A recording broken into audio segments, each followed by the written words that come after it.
Hey, people. We thought it'd be a good idea.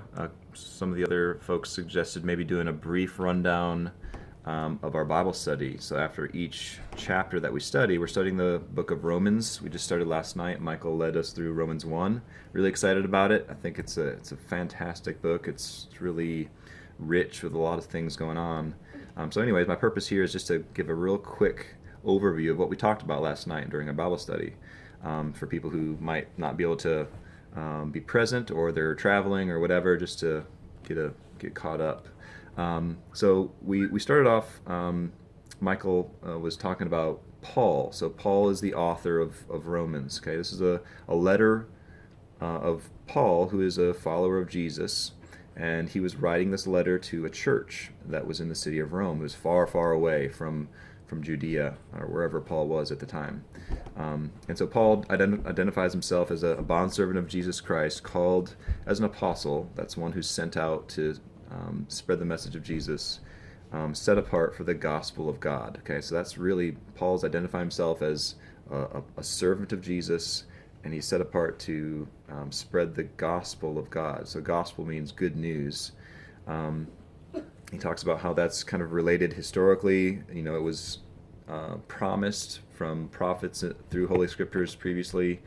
And anyways, he's sending this letter to the Romans. He's not been there, and he shares with them. It's like I've been meaning to come visit you, and I'm trying to do that, but I've been held up because of these other things going on. But I really want to come see you. I have a desire to come minister to you and bear fruit, and really share the gospel with you. So I think this letter was really written by Paul to kind of, before he could actually physically visit, he wanted to outline his understanding of what the gospel of Jesus was. What's the message of Jesus? What does it mean to have faith in Jesus? And so this whole book is really kind of an exposition of the Apostle Paul's understanding of the gospel message. And so that's really important. So Ezra's spinning me around here. So he starts off, with that message. I want to come see you. I'm not ashamed of the gospel. Okay, it's the power of God unto salvation, and in the gospel of Jesus, the righteousness of God is revealed from faith to faith. Because one thing about Paul was a Jew, and he was raised as a strict Jew, as a Pharisee, and so he knew the Torah, he knew the Old Testament scriptures. And at first, he did not like Christianity at all. And in fact, he was going around taking Christians to jail and even killing them. And so Jesus appeared to him and had just this profound conversion experience for Paul, and just turned his life 180. And so he went from persecuting Christians to now spreading the message. And Paul, again, he expresses here that the message is for Jews and for Gentiles. By Gentile just means non-Jews, because Jesus was a Jew. He lived his life as a Jew, and so that's where the story starts. But Paul felt called to spread the message of Jesus to non-Jews. He felt that was his place to minister, because the other apostles, like John and Peter and James, they had spent time ministering there in Judea and Israel. So anyways, he says, I'm not ashamed of the gospel, first to the Jew and then to the Greek. And then the rest of the chapter from 18 on is really the gospel is only good news if we understand that there's bad news. And so that's really a key thing about this. The first several chapters of Romans, chapters 1, 2, and 3, I think, are talking about what's the state of affairs now. Okay, what makes the message of Jesus good? Like, what do we need to be saved from? And it talks about, verse 18, the wrath of God is revealed from heaven against all ungodliness and unrighteousness of men who suppress the truth in unrighteousness. Now that's a mouthful. It just means that there's all men, including us, in our natural state. We reject what we know about God. And it goes on in 19 and 20 and 21. It says there's enough that all men know from what we see in creation, about how the world works, about how our hearts work, to know that there's a creator God, and that he has eternal power in his divine nature, and they know it and they reject it. And so that's something really powerful that Paul's establishing, is like, what we don't need. Um, we know enough from looking at creation. We didn't talk about it last night, but if you reference in my side margin, I said there's Psalm 19, which says, "The heavens declare the glory of God; the skies proclaim the work of His hands." And so we can look at nature, and know that God is our Creator.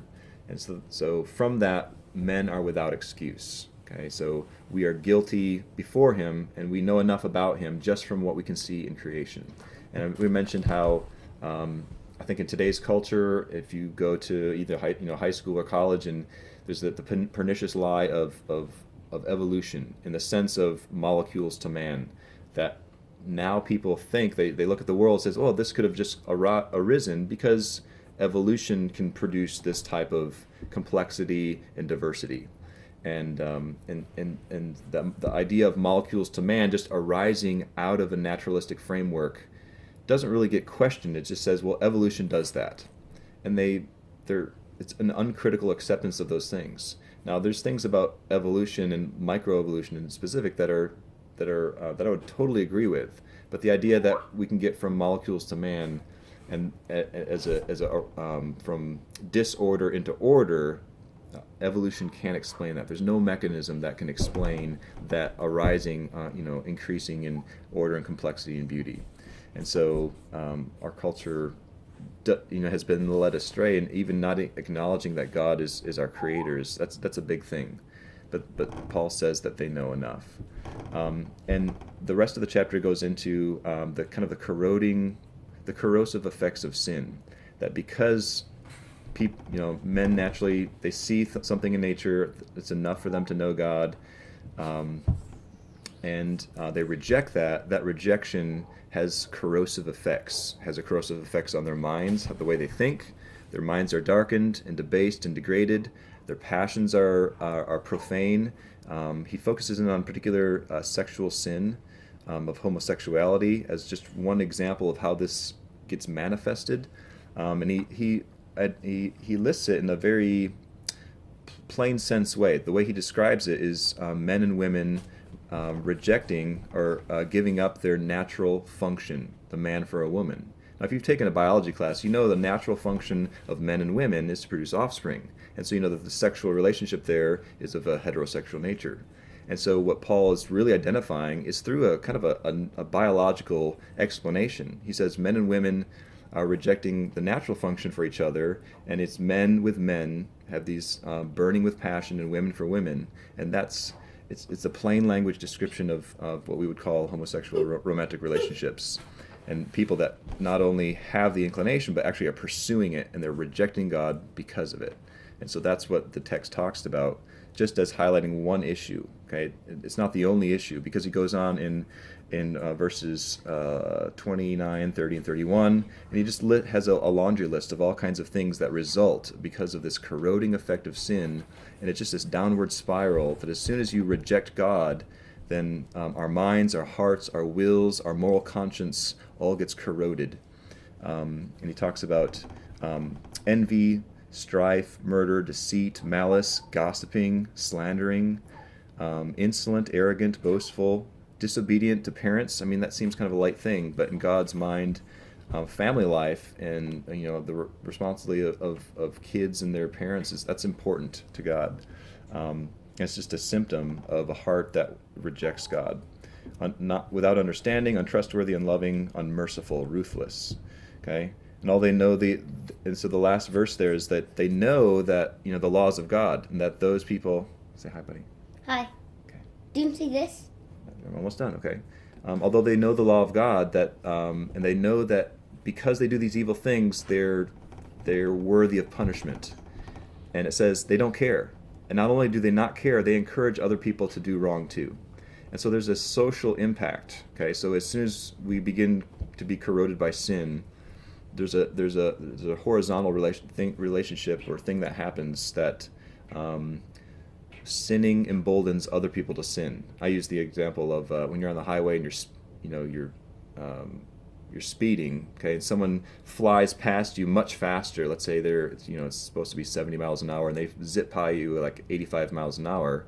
And they're like, you say, well, wow, man, they're really going fast. I mean, if they can do it, I can do it, okay? Because they're not going to get caught, so I'm not going to get caught. And so sin without consequences will embolden other people to sin. So that's kind of getting at this idea of there's a social impact of not only doing the things, but encouraging other people to do evil.